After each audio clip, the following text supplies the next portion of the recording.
부활주일이 지났습니다. 부활의 의미는 우리에게 매우 중요한 의미를 담고 있습니다. 부활하신 주님, 주님이 부활하기 전 십자가의 사건, 그리고 그 부활은 곧 생명을 얻는 일이라고 오늘 본문은 우리에게 말하고 있습니다. 너희로 믿고 그 이름을 힘입어 생명을 얻게 하려 함이라 라고 되어 있습니다. 예수님께서 하나님의 아들 그리스도이심을 믿게 하려 함이라 이렇게 이야기하는데, 또 너희로 믿고 그 이름을 힘입어 생명을 얻게 하였다라고. 너무 중요한 말씀입니다. 뭐냐면 믿음과 생명은 연결되어 있습니다.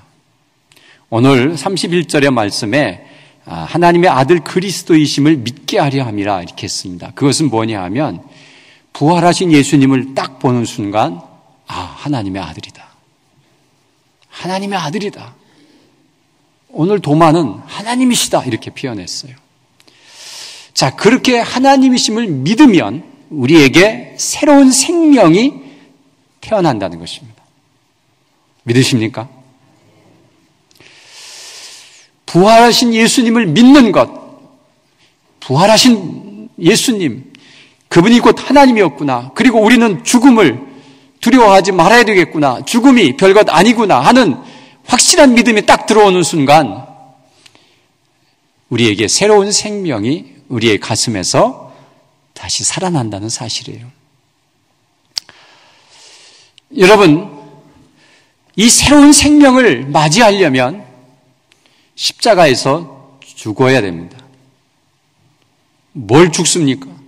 우리의 목숨을 죽습니까? 아니에요. 우리가 죽어야 할 것들이 너무 많아요. 우리의 자존심도 죽어야 되고요. 우리의 잘남도 죽어야 되고요. 나의 옳음도, 내가 옳다고 주장하는 그것도 죽어야 돼요. 그것도 내려놔야 돼요. 여러 가지 죽어야 할 것들이 너무 많은데 죽지 않아요. 그래서 예수 그리스도의 부활을 경험하지 못하고 새 생명을 경험하지 못해요. 거듭나라 이렇게 말씀하시는데 부활하신 예수님을 만난 전과 후가 아무런 변화가 없어요. 그냥 세상의 가치관대로 살아가는 거예요. 세상에 살던 그 모습대로 그냥 살아가는 거예요. 거기에서 무슨 생명을 바라보며 거기에서 어떻게 거듭났다라고 하는 그런 생각을 가져요. 여러분, 우리가 가지고 있는 잘못된 생각을 다 십자가에 못 박아서 죽어버려야 돼요. 이것이 우리가 해야 할 일인데 안 죽습니다. 그래서 너무나도 안타깝습니다. 이혜인 수녀가 쓴 시 중에서 참 감동 있는 시가 있는데 제가 많이 읽어드린 시 중에 하나입니다. 당신이 왕이라면 이라는 시인데 한번 좀 읽어드리겠습니다. 구해야 할 자들이 하도 많아 혼자서 처절히 피 흘려 죽은 당신이 진정 왕이십니까? 온통 귀먹고 병든 세상에 산천이 울리도록 큰 대답을 주십시오. 당신이 왕이라면. 살아온 당신을 향해 또다시 밤마다 칼을 가는 자들이 유다와 함께 횃불 들고 달려오는데 당신을 모르노라 고개 흔드는 베드로와 나도 시시로 악수를 나누는데 그래도 당신이 왕이십니까? 빛보다 어둠 짙은 세상에 안겨 바보처럼 숨어서 울지도 못하는 약자의 서름을 가엾이 여겨 주시옵소서. 내가 어디쯤 와 있는지 당신의 집은 보이지 않습니다.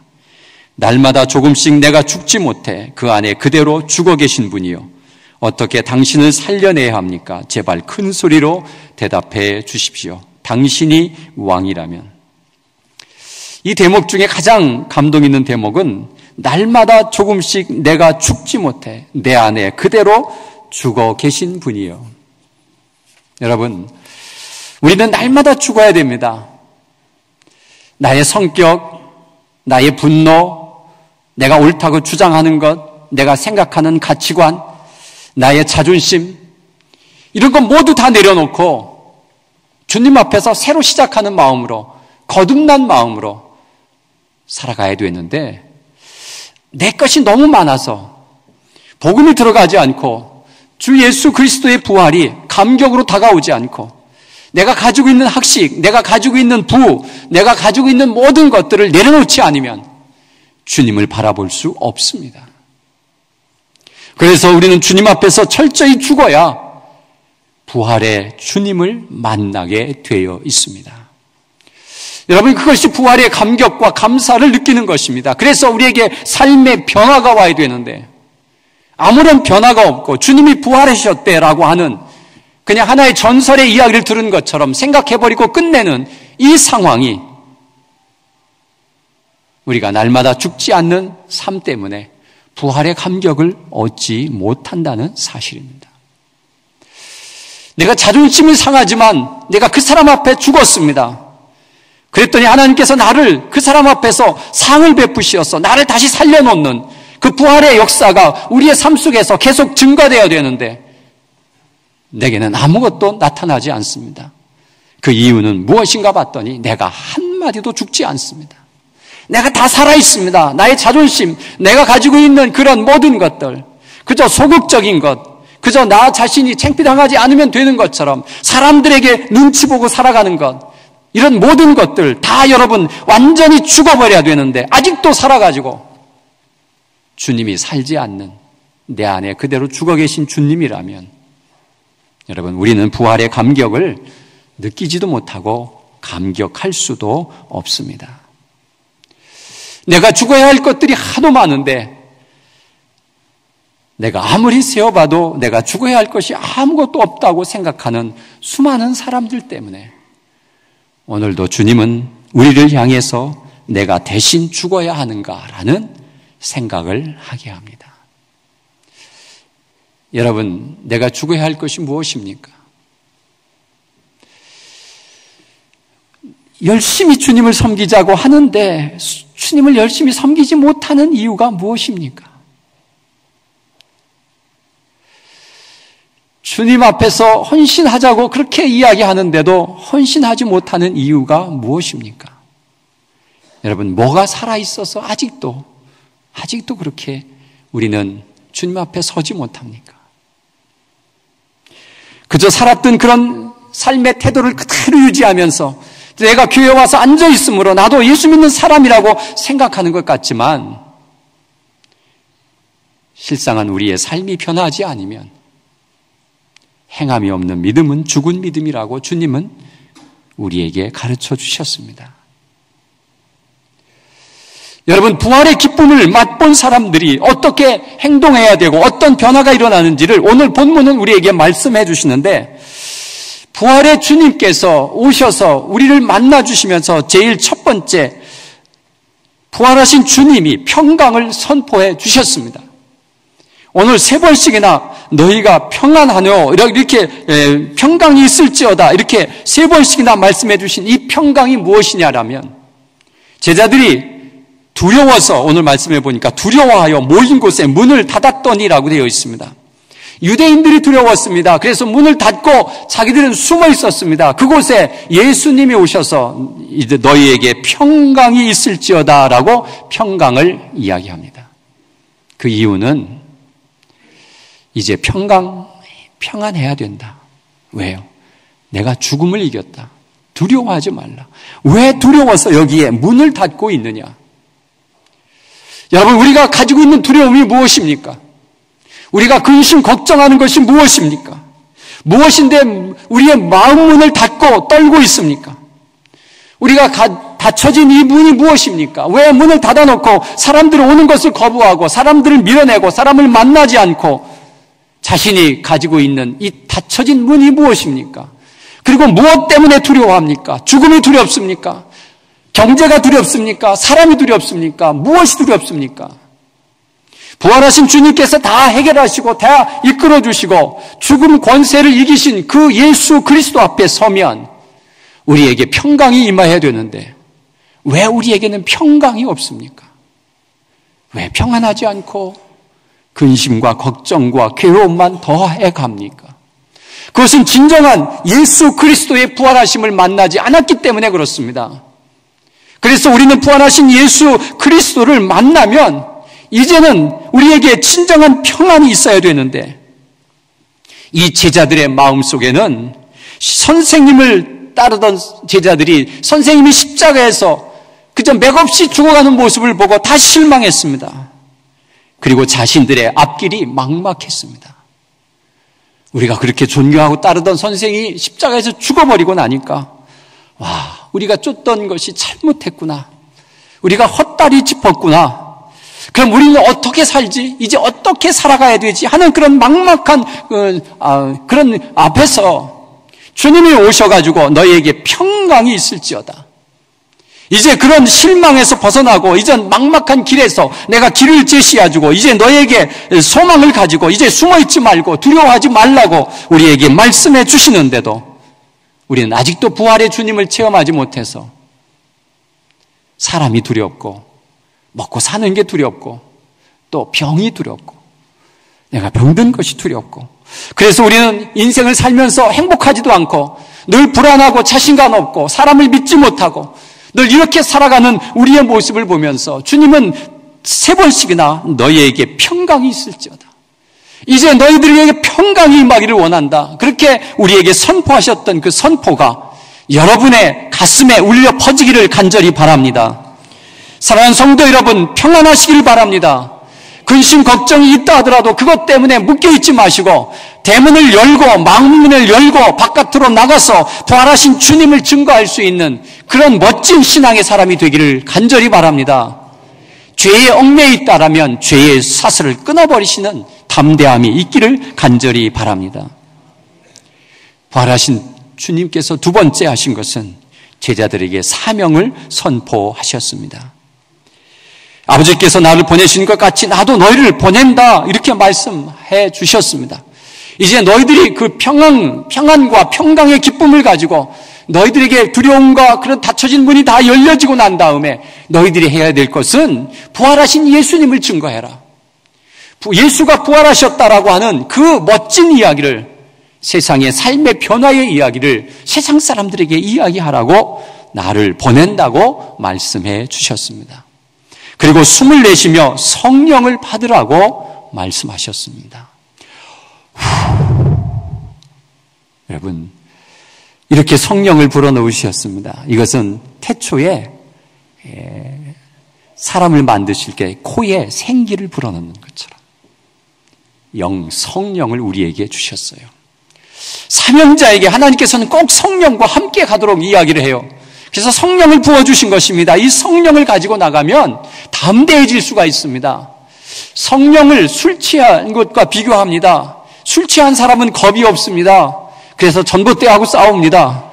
여러분, 그것처럼 이 성령 충만한 사람은 겁이 없습니다. 왜냐하면 죽음을 이긴 부활하신 예수를 내 가슴에 모셨기 때문에 그렇습니다.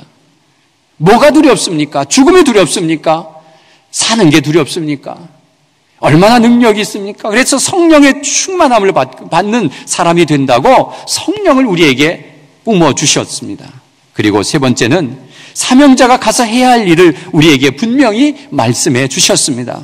그 말씀이 무엇입니까?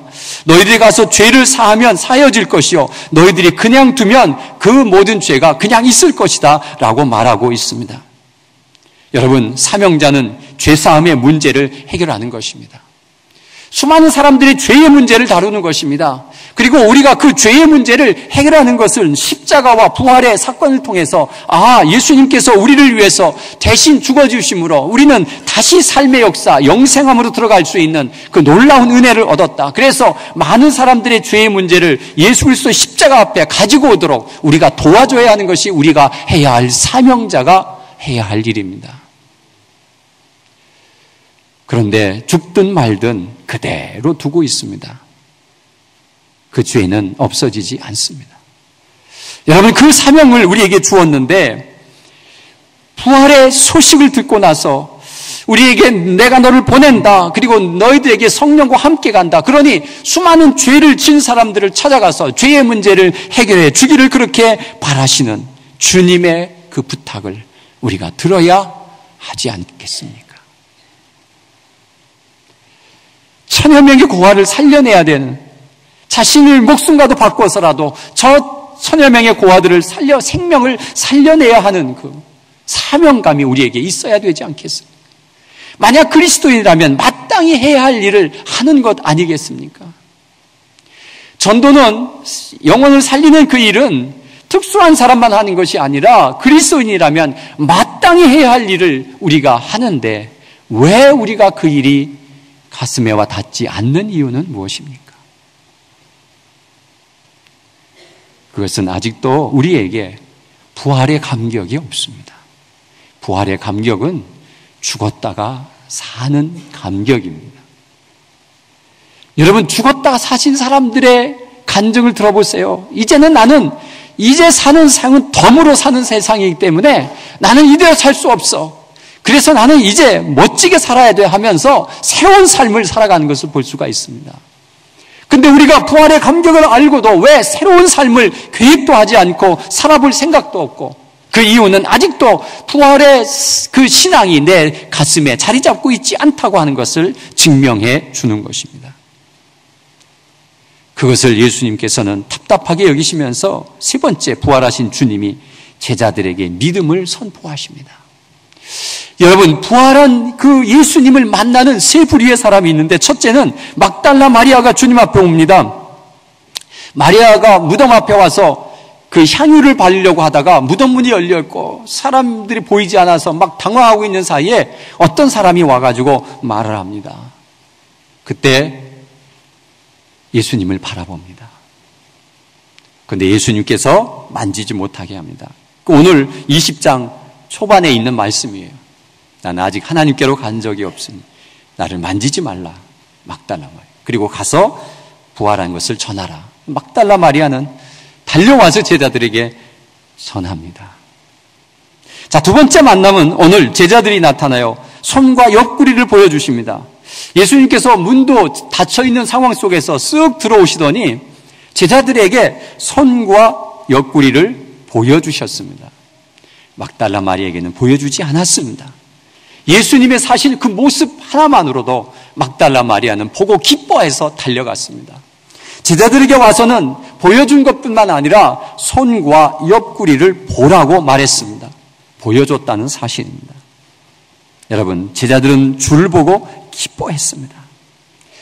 여드레가 지나서 다시 도마에게 나타납니다. 도마에게 나타나가지고는 옆구리 손을 만져보고 옆구리를 좀 만져보라고 말합니다. 그때서야 도마는 신앙 고백을 합니다. 나의 주님이시오 나의 하나님이시다 라고 하는 표현을 합니다. 그리고 주님께서 아주 유명한 말씀을 하십니다. 무슨 말씀이냐 하면 너는 나를 본고로 믿느냐 보지 못하고 믿는 자들이 복되도다 하시니라. 여러분, 이 세 부류의 사람들 중에 누가 가장 복됩니까? 막달라 마리아입니다. 제자들도 눈으로 창자국의 현장을 보고만 도마는 만져봐야 믿겠다고 하는데, 여러분, 예수님을 평생 쫓아다닌 제자가 그 정도면 우리는 어떤 믿음을 가져야 됩니까?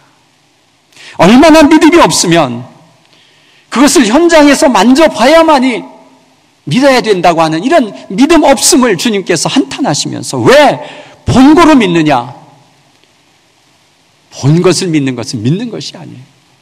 보지 않고 믿는 것이 믿음이라고 하는 것을 우리에게 가르쳐 주면서, 여러분, 믿음 없음을 주님께서 우리를 이렇게 가르쳐 주시는 이 놀라운 은혜를 보면서 믿음이 내게 얼마나 있느냐라고 하는 사실입니다.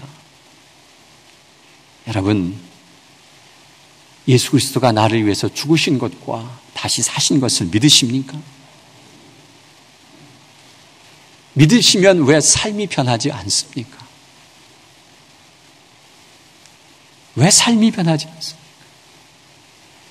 왜 가지고 있던 생각 그대로 살고 있고 하는 행동 그대로 하고 있고요, 아무런 변화가 없습니까? 이 부활의 감격과 기쁨을 누렸다면 이것을 어떻게라도 전해야 되겠다고 하는 그런 간절한 사명감이 없습니까? 이 사명감이 우리에게 있어야 하는데 우리는 너무나도 믿음이 없어서 부활하신 예수 그리스도가 그냥 하나의 전설로, 하나의 이야기의 책에 나온 이야기로만 생각하고 있다고 하는 이 사실 때문에, 나하고는 아무런 관계가 없다고 생각하기 때문에 우리의 삶에 변화가 없다고 하는 것입니다. 우리 인생의 가장 중요한 것은 생명입니다. 생명을 잃으면 다 다 잃어버립니다. 그래서 건강이 중요하다고 합니다. 그러나 그것은 육적인 문제입니다. 주님은 우리에게 육적인 문제를 이야기하는 것이 아니라 영적인 문제를 이야기하고 있습니다. 영원히 죽어가면 육이 아무리 잘 살아도 헛일입니다. 여러분, 영원히 살아야 됩니다. 육과 혼과 영이 있습니다. 이것은 다 위의 것을 지배하고 있습니다. 육체가 아무리 건강해도 정신이 엉망이면 그 삶 엉망입니다. 생각하는 게 엉터리면 아무것도 아닙니다. 그저 헛된 육체만을 가지고 있는 것 뿐이고, 그런 사람들을 짐승 같다 이야기합니다. 그래서 우리의 혼, 우리의 정신을 바짝 차리고 살아야 됩니다. 그래야 사람답게 살아갑니다. 그러나 그것으로 살아가면 하나님을 잃어버리고 하나님을 모릅니다. 그래서 우리의 영이 살아나야 됩니다. 우리의 영이 영생함을 얻어야 되고, 우리의 영이 정신 차려 살아야지 우리의 정신을, 우리의 혼을 우리의 영이 지배해야 됩니다.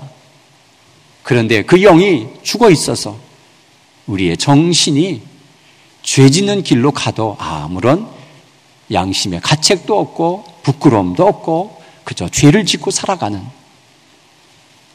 아무런 변화 없는 삶을 살아가는데, 그것은 영이 죽어 있는 사람입니다. 주님은, 부활의 주님은 우리의 영을 살리기 위해서 죽음에서 육체를 보고 다시 부활하고, 그리고 부활하신 주님께서 나타나셔서 내가 이제 너희들을 육체적으로 뭔가를 해주려고 하는 것이 아니라 이렇게 영으로 너희들에게 다가와서 너희들의 정신세계를 내가 지배하고 예수 그리스도의 능력으로 살아가도록 만들어 주는 것이 주님께서 하실 일입니다. 그래서 근심 걱정에 쌓여있는 자에게 평안을 선포하시고, 목적 없이 살아가는 자에게 내가 살아야 할 목적이 무엇이냐를 가르쳐 주시면서 내가 너를 보낸다. 내가 원하는 목적대로 살기를 원한다. 내가 정말 살아있는 삶을 살고 싶으냐? 믿음을 가져라. 믿음을 가져라. 그렇게 오늘 우리에게 말씀해 주고 있습니다. 그래서 이 요한복음의 마지막 요한 사도는 우리에게 말씀하면서 내가 이 책을 기록하는 목적이 무엇이냐라고 하는 것을 분명하게 말합니다. 기록함은 너희로 예수께서 하나님의 아들 그리스도이심을 믿게 하려 하며, 또 너희로 믿고 그 이름을 힘입어 생명을 얻게 하려 합니다. 믿고 그 이름을 힘입어 생명을 얻는 것입니다. 믿으십니까? 그러면 그 이름을 통해서 생명을 얻었다라고 고백하고 자랑하고 간증할 수 있는 믿음이 여러분에게 있으셔야 됩니다. 그 믿음 달라고 성령님께 기도하셔야 됩니다. 믿는 것 같지만 실상은 믿지 않습니다. 교회 열심히 다닌다고 믿는 것 아닙니다, 여러분.